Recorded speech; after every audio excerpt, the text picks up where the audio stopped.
Over the last few years, I've been watching my way through some of the non-Johnny Weissmuller Tarzan films. This started with a deep dive into Gordon Scott's work and has continued into Mike Henry's tenure, and friends, I've been having a blast. Yes, you heard me right. Welcome to Piercing Pop Culture, where in every episode we attempt to preserve and really to fangirl over the media your algorithm forgets. Thinking back, my experience with Mike Henry's work probably goes back to a little 1972 film called Skyjacked. I mentioned just last week in my review of Frogs that I have a fondness for airplane and trouble films. It's a sweet spot, really, and Skyjack features Henry as a co-pilot. This is among one of my favorites in this often dated and usually slightly silly subgenre.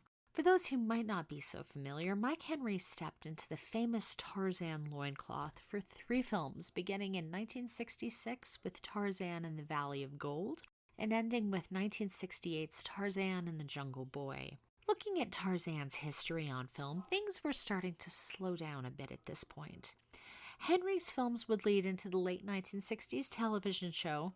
A bit more on this later. However, once the series ended, Tarzan wouldn't be seen on screen again until the 1980s. Every franchise needs a break at some point. I suppose this one probably was starting to need one in the 1960s. It was ready. Tarzan had been a fixture on the silver screen almost yearly since Tarzan and the Ape Man premiered in 1932. And this isn't even factoring in the silent films and the serials going back as far as 1918 when Elmo Lincoln played the titular role. Returning to the 1960s, though, Mike Henry is perhaps best known to some thanks to his football career. Before he was an actor, he strapped on the cleats as a linebacker for the Steelers and later the Rams between 1959 and 1964. Looking at his IMDb page, Henry's acting career started in earnest.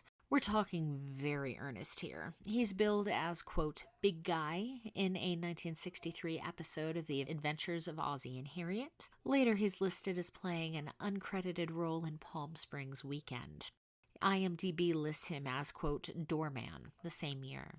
Henry's casting as Tarzan, though, is in truth his breakout. An interview in the Daily Breeze dated July 23, 1966, takes great pains to emphasize just how modern Henry's Tarzan is.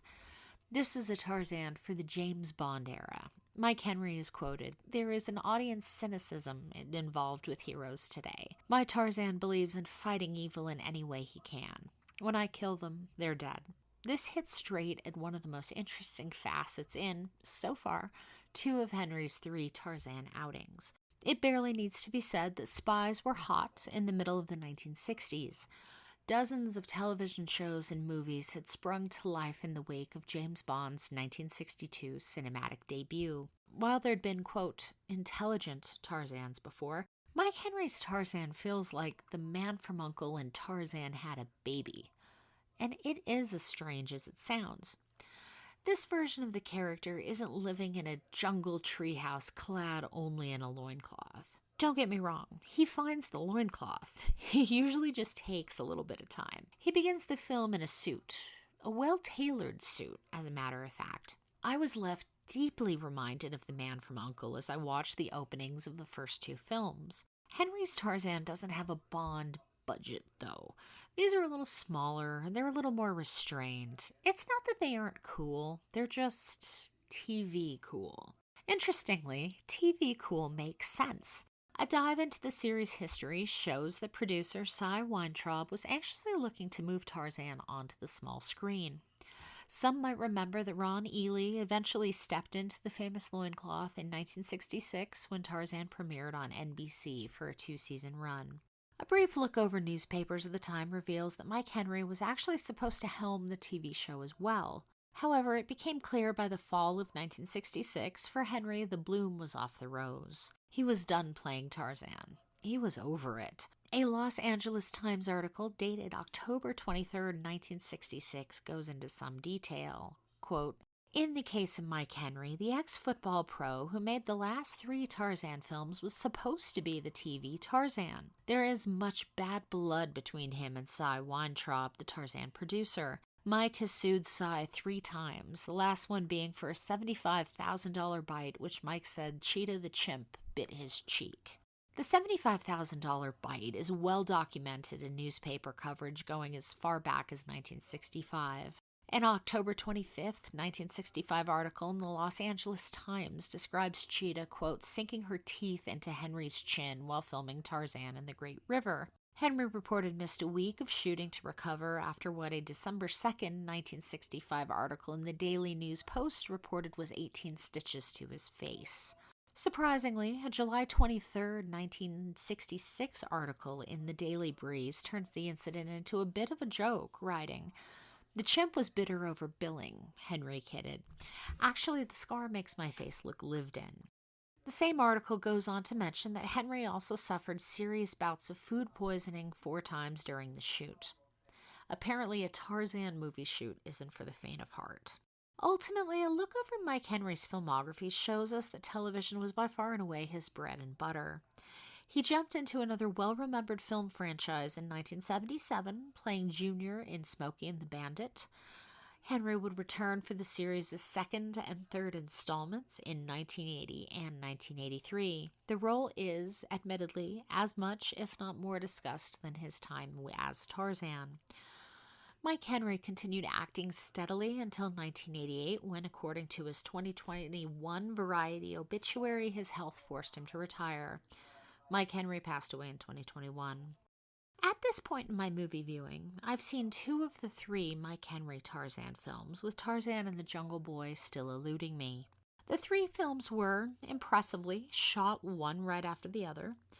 And if you know where to find Tarzan and the Jungle Boy, call it out. It's quickly becoming a white whale cinematic quest for me. I have to finish this series. Tarzan in the Great River finds the titular jungle man trying to help inoculate the native indigenous populations against an impending epidemic. However, things are complicated by a cult-like tribe threatening to enslave the local people. Jan Murray, Manuel Padilla Jr., Diana Malay, and Rayford Johnson co-star in the movie. Robert Day directs the film from a script by Bob Barbash. Much of Tarzan and the Great River revolves around Tarzan teaming up with a ship captain, played by Jan Murray, and his young charge, Manuel Padilla Jr., to help them get down the river. This is, at its heart, a jungle quest movie. Tarzan films are inherently challenging, especially when viewing them through a 2025 perspective. These films harken back, often directly, to Edgar Rice Burroughs' original works. Let's remember the first Tarzan novel, Tarzan of the Apes, was initially published in 1912. There's a ton of politics, pith helmets, and colonization in these movies. And then there's the often uncomfortable racial politics that come with it. Hollywood's central casting and its resulting strategies were still very much in practice at this point. Though truthfully, even in 1967, these films are beginning to feel like action relics. While they're trying to be jungle James Bond, these end up settling for gentle dad movie nostalgia.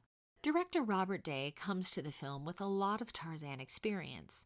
He's billed as the director on not only the first 2 Mike Henry efforts, but also Tarzan's 3 Challenges from 1963, and Tarzan the Magnificent going back to 1960, starring Jock Mahoney and Gordon Scott, respectively. Day easily captures the wilderness photography. Tarzan and the Great River doesn't struggle with its exotic locations and the dangerous animal footage. In fact, it largely avoids falling into the stock footage trap that so often ensnares adventure films during this era. This doesn't scream travelogue. It actually feels like the cast is where they're supposed to be. Looking at period reviews, critics at the time were realistic and often hit the second installment right on the head. This movie is at its best when it's being light and fun. Speaking bluntly, this is a kid's movie. The Los Angeles Times writes in its September 15th, 1967 review, "This well-made movie, which has some beautiful scenery, is just right for the 12-year-old mind, but it's likely to bore anyone above that level." With that being said, Manuel Padilla Jr., who was just about 10 years old at this time, is certainly a bright spot in the film.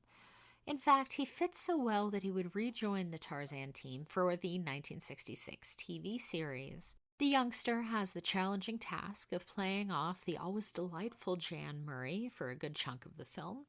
However, the two tap into a fun and easy chemistry. At the same time, though, Padilla is the perfect person through which to view this movie. There's a magic to this action when viewed through his childlike eyes. His fascination with Tarzan and all the animals is actually a bit infectious. It's fun being in this youngster's world. This is who Tarzan is really for. Ultimately, though, like the Times reported, it's hard to connect with Tarzan and the Great River's magic, unless you're 10 years old. There's solid wilderness photography, plenty of feisty animals, and entertaining performances, but there's something here that didn't quite gel for me. As I come to the end of this piece, this honestly is proving to be a hard franchise to talk about, really in a way I wasn't expecting. Tarzan isn't just Mike Henry, Jock Mahoney, or Johnny Weissmuller. It's bigger than one man. And to be frank, while I can't say these Henry films gelled for me, I also didn't dislike them either. I had a blast. If history has shown us anything, franchises shift. They flow and they meander. This is where Tarzan was in the 1960s. It was on a slow point in the river. Those looking for the mighty call of Johnny Weissmuller might find themselves a bit disappointed here, but Mike Henry's tenure feels like a strangely timely point in its history. The King of the Jungle might have been struggling with his identity, but in this movie's gently quirky 1960s imagery, it's a heck of a lot of fun. Well, that really should bring me to a close here at Piercing Pop Culture. Thank you, as always, for listening. My name is Kim. You can find me across the social medias as well as updates on what's going on here. I spend most of my time over on Blue Sky and Instagram at kpierce624, but you can also find the podcast's companion Substack at nostalgiaqueen.substack.com, as well as my website at piercingcinema.com. Thank you so much for joining me here, and have a good one all.